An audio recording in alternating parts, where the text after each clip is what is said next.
Wysteria, energy, twister.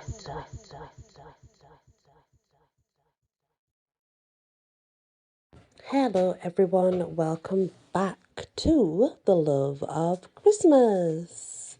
This is a tale of Two Magis by Camilla Cross. Taylor had finally reached a breaking point. On December the 24th, no less, Brant was not going to be able to make it home for Christmas. She was in New York, cold, grey and decidedly not snowy, while Brant was in chilly yet sunny California.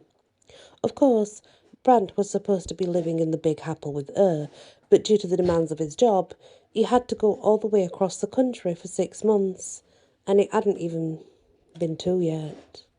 Taylor's longing for him reached manic levels, especially during their video chats.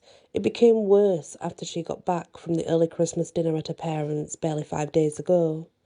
"Mum, did you know Dad was the one?" Taylor blurted out as she sliced the pumpkin cheesecake pie her mum always baked during the holidays. Her mum gazed at her tenderly and smiled.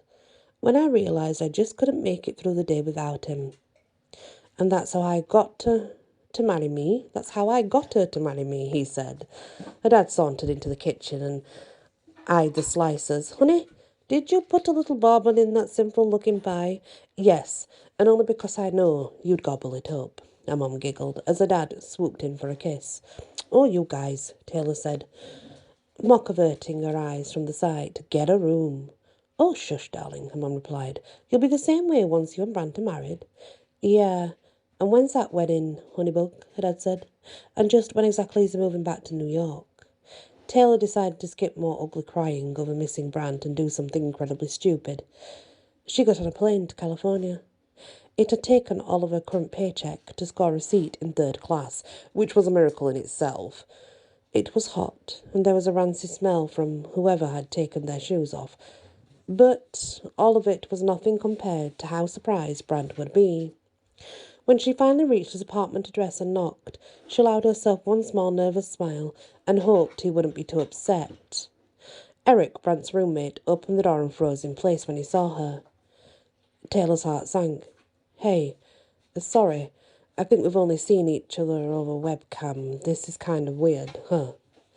Eric didn't say anything. Taylor lifted her arm that wasn't carrying her duffel bag in a pathetic little wave.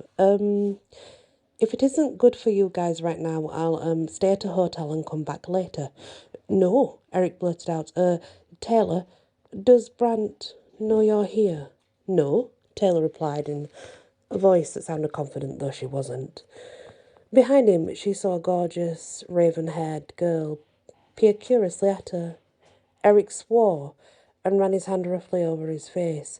"Oh, come in for now, and we'll fire up the laptop." She followed Eric inside, waving weakly to the girl on the couch, who similarly froze as Eric murmured that Taylor was there to see Brant. She gasped and gave Taylor a sympathetic look. What if he's cheating on me? Taylor wondered, her heart pretty much broken at that point. Brant's room smelled just like him, faintly of coffee, his favourite cologne, and holiday cookies. She saw a picture of the two of them on the dresser. It was also the first one that was taken of her wearing the 18th century antique-style diamond engagement ring he slipped on her finger when he proposed. So he wasn't cheating then. What was she actually missing? Eric managed to connect, and a slightly distorted but familiar voice came through. "Hello, Eric." Brant sounded incredibly bewildered. "What's wrong? Why did you call?" Taylor drifted into the frame behind Eric, waving at the screen. Brant was there, his brown hair tousled, huge bags under his eyes, which widened to the size of dinner plates. By the jolting of the camera, it seemed like he had been walking, but now he stopped, staring at her through the screen. "Tea?" "Surprise," Taylor said, feeling like crying again. I thought, since we've always spent Christmas together—" "Oh, no, honey, don't cry," Brant quickly replied. He looked like he was on the verge of tears himself as he moved aside on the screen, gulping hard. I'm in JFK." "What?" "I'm in New York," he said. I just arrived at the airport. I was planning to catch a cab to your place, but, he forced a grin. Merry Christmas. Merry Christmas, Taylor sobbed in spite of herself.